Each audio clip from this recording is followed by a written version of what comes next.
मनोहर हिंदी कहानियां पर आप सभी का हार्दिक स्वागत है। आज की कहानी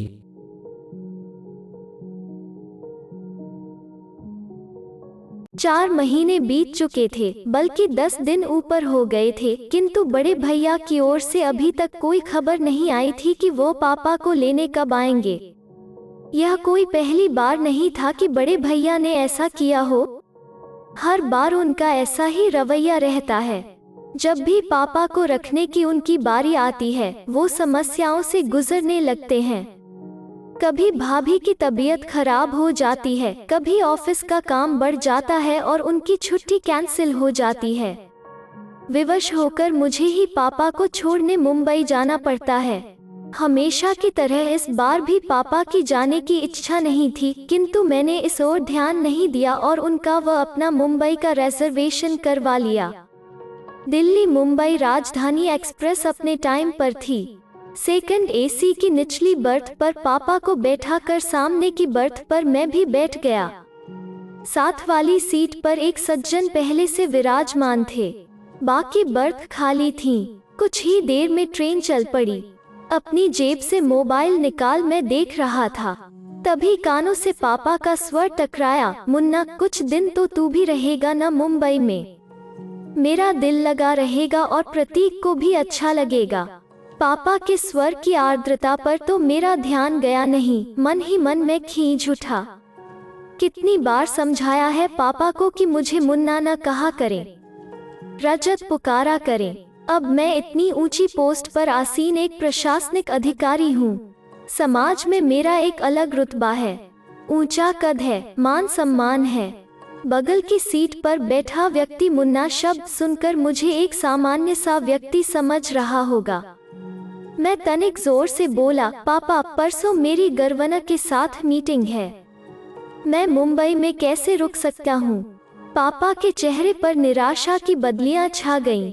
मैं उनसे कुछ कहता, तभी मेरा मोबाइल बज उठा। ऋतु का फोन था। भर्राए स्वर में वो कह रही थी, पापा ठीक से बैठ गए न?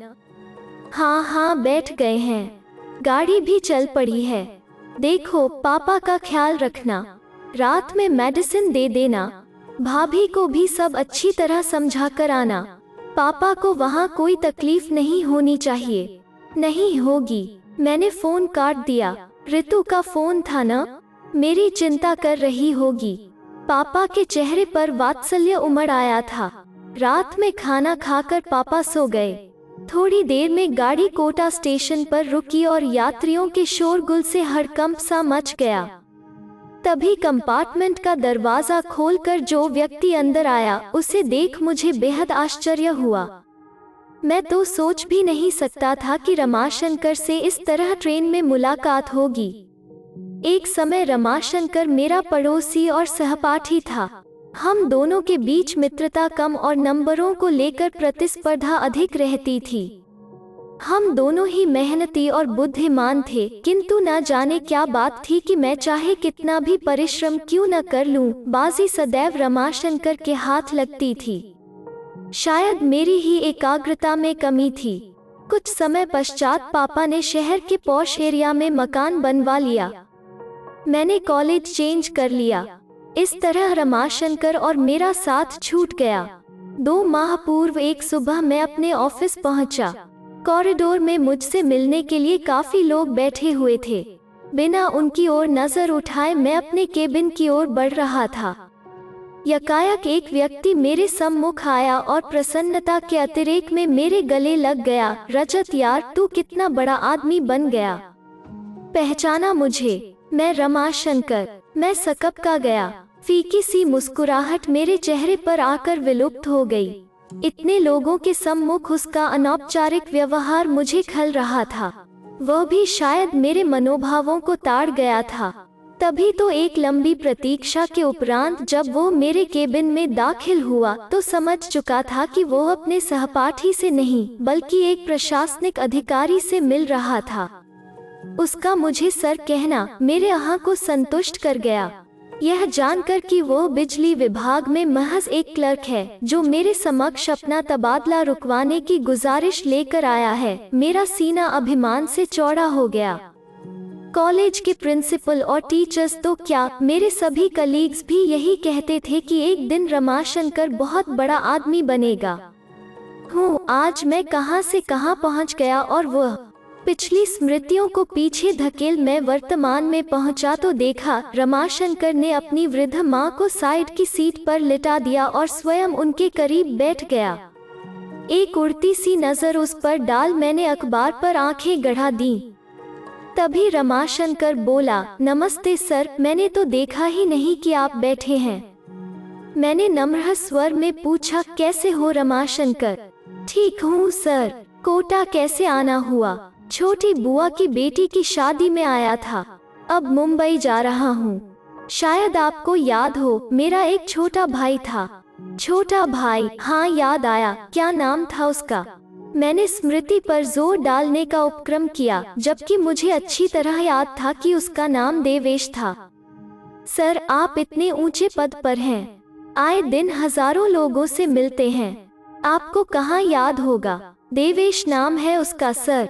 पता नहीं उसने मुझ पर व्यंग्य किया था या साधारण रूप से कहा था, फिर भी मेरी गर्दन कुछ तन सी गई। उस पर एहसान सा लादते हुए मैं बोला, देखो रमाशंकर, यह मेरा ऑफिस नहीं है, इसलिए सर कहना बंद करो और मुझे मेरे नाम से पुकारो। हाँ तो तुम क्या बता रहे थे? देवेश मुंबई में है। हाँ रजत, उसने वहाँ मकान खरीदा है। 2 दिन पश्चात उसका गृह प्रवेश है। 4-5 दिन वहाँ रहकर मैं और अम्मा दिल्ली लौट आएंगे। इस उम्र में इन्हें इतना घुमा रहे हो? अम्मा की आने की बहुत इच्छा थी। इंसान की उम्र भले ही बढ़ जाए, इच्छाएं तो नहीं मरती न। हाँ यह तो है। पिताजी कैसे हैं? पिताजी का 2 वर्ष पूर्व स्वर्गवास हो गया था। अम्मा यह दुख झेल नहीं पाई और उन्हें हार्ट अटैक आ गया था, बस तभी से वो बीमार रहती हैं। अब तो अल्जाइमर भी बढ़ गया है, तब तो उन्हें संभालना मुश्किल होता होगा। क्या करते हो? 6 महीने दोनों भाई रखते होंगे। ऐसा पूछकर मैं शायद अपने मन को तसल्ली दे रहा था। आशा के विपरीत रमाशंकर बोला, नहीं नहीं, मैं तो ऐसा सोच भी नहीं सकता। अम्मा शुरू से दिल्ली में रही हैं, उनका कहीं और मन लगना मुश्किल है। मैं नहीं चाहता इस उम्र में उनकी स्थिति पेंडुलम जैसी हो जाए, कभी इधर तो कभी उधर। कितनी पीड़ा होगी उन्हें यह देखकर कि पिताजी के जाते ही उनका कोई घर ही नहीं रहा, वो हम पर बोझ हैं। मैं मुस्कुराया, रमाशंकर, इंसान को थोड़ा व्यवहारिक भी होना चाहिए। जीवन में सिर्फ भावुकता से काम नहीं चलता है। अक्सर इंसान दायित्व उठाते उठाते थक जाता है और तब ये विचार मन को उद्वेलित करने लगते हैं कि अकेले हम ही क्यों माँ बाप की सेवा करें, दूसरा क्यों न करे। पता नहीं रजत, मैं जरा पुराने विचारों का इंसान हूँ। मेरा तो यह मानना है कि हर इंसान की करनी उसके साथ है। कोई भी काम मुश्किल तभी लगता है जब उसे बोझ समझकर किया जाए। माँ बाप क्या कभी अपने बच्चों को बोझ समझते हैं?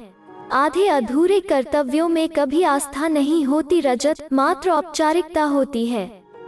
और सबसे बड़ी बात, जाने अनजाने हमारे कर्म ही तो संस्कार बनकर हमारे बच्चों के द्वारा हमारे सम्मुख आते हैं। समय रहते यह छो बात इंसान की समझ में आ जाए तो उसका बुढ़ापा भी संवर जाए।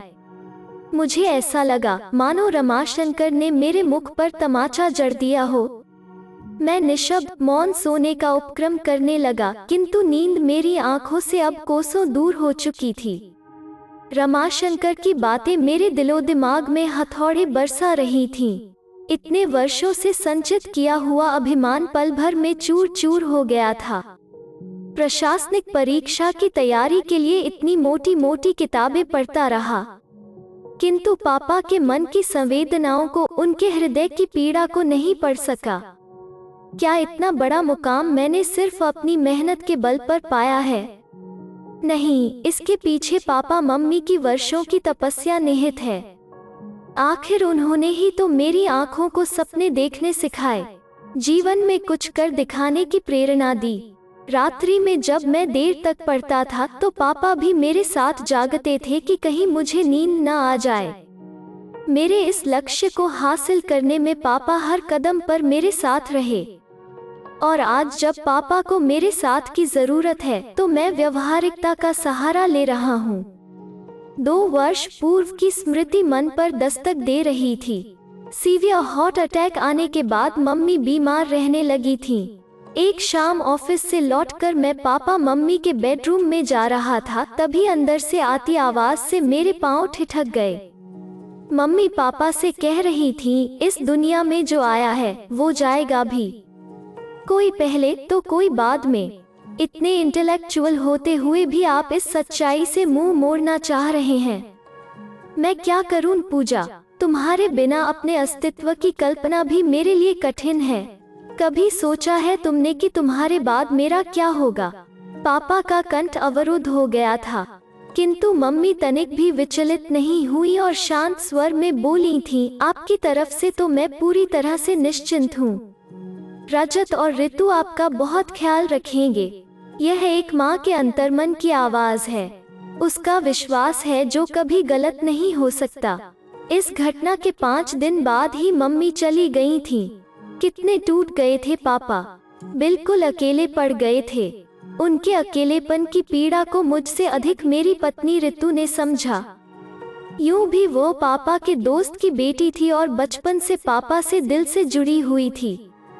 उसने कभी नहीं चाहा पापा को अपने से दूर करना, किंतु मेरा मानना था कि कोरी भावुकता में लिए गए फैसले अक्सर गलत साबित होते हैं। इंसान को प्रैक्टिकल अप्रोच से काम लेना चाहिए। अकेले मैं ही क्यों पापा का दायित्व उठाऊं? दोनों बड़े भाई क्यों न उठाएं? जबकि पापा ने तीनों को बराबर का स्नेह दिया, पढ़ाया लिखाया, तो दायित्व भी तीनों का बराबर है।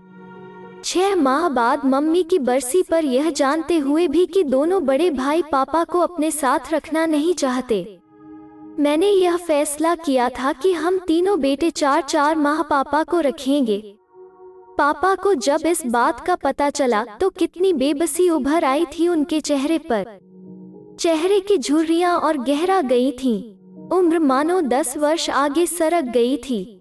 सारी उम्र पापा की दिल्ली में गुजरी थी। सभी दोस्त और रिश्तेदार यहीं पर थे जिनके सहारे उनका वक्त कुछ अच्छा बीत सकता था, किंतु सोचते सोचते मैंने एक गहरी सांस ली। आंखों से बह रहे पश्चाताप के आंसू पूरी रात मेरा तकिया भिगोते रहे। उफ, यह क्या कर दिया मैंने? पापा को तो असहनीय पीड़ा पहुंचाई ही, मम्मी के विश्वास को भी खंडित कर दिया। आज वो जहाँ कहीं भी होंगी, पापा की स्थिति पर उनकी आत्मा कलप रही होगी। क्या वो कभी मुझे क्षमा कर पाएंगी? रात में कई बार अम्मा का रमाशंकर को आवाज देना और हर बार उसका चेहरे पर बिना शिकन लाए उठना मुझे आत्मविश्लेषण के लिए बाध्य कर रहा था। उसे देख मुझे एहसास हो रहा था कि इंसानियत और बड़प्पन हैसियत की मोहताज नहीं होती, वो तो दिल में होती है। अचानक मुझे एहसास हुआ मेरे और रमाशंकर के बीच आज भी प्रतिस्पर्धा जारी है। इंसानियत की प्रतिस्पर्धा, जिसमें आज भी वो मुझसे बाजी मार ले गया था। पद भले ही मेरा बड़ा था, किंतु रमाशंकर का कद मुझसे बहुत ऊंचा था। गाड़ी मुंबई सेंट्रल पर रुकी तो मैं रमाशंकर के करीब पहुंचा।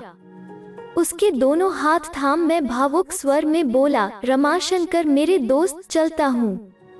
यह सफर सारी जिंदगी मुझे याद रहेगा। कहने के साथ ही मैंने उसे गले लगा लिया।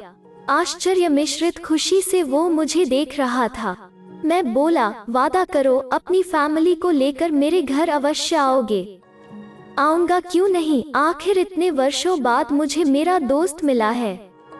खुशी से उसकी आवाज कांप रही थी। अटैची उठाए पापा के साथ मैं नीचे उतर गया। स्टेशन के बाहर मैंने टैक्सी पकड़ी और ड्राइवर से एयरपोर्ट चलने को कहा। पापा हैरत से बोले, एयरपोर्ट क्यों? भावुक होकर मैं पापा के गले लग गया और रुंधे कंठ से बोला, पापा मुझे माफ कर दीजिए, हम वापस दिल्ली जा रहे हैं। अब आप हमेशा वहीं अपने घर में रहेंगे। पापा की आंखें नम हो उठी और चेहरा खुशी से खिल उठा। जुग जुग जियो मेरे बच्चे, वो बुदबुदाए। कुछ पल के लिए उन्होंने अपनी आंखें बंद कर लीं, फिर चेहरा उठाकर आकाश की ओर देखा। मुझे ऐसा लगा मानो वो मम्मी से कह रहे हों, देर से ही सही, तुम्हारा विश्वास सही निकला। अगर आपको यह वीडियो पसंद आया तो इसे लाइक कीजिए, शेयर कीजिए और इस चैनल को सब्सक्राइब कीजिए। धन्यवाद।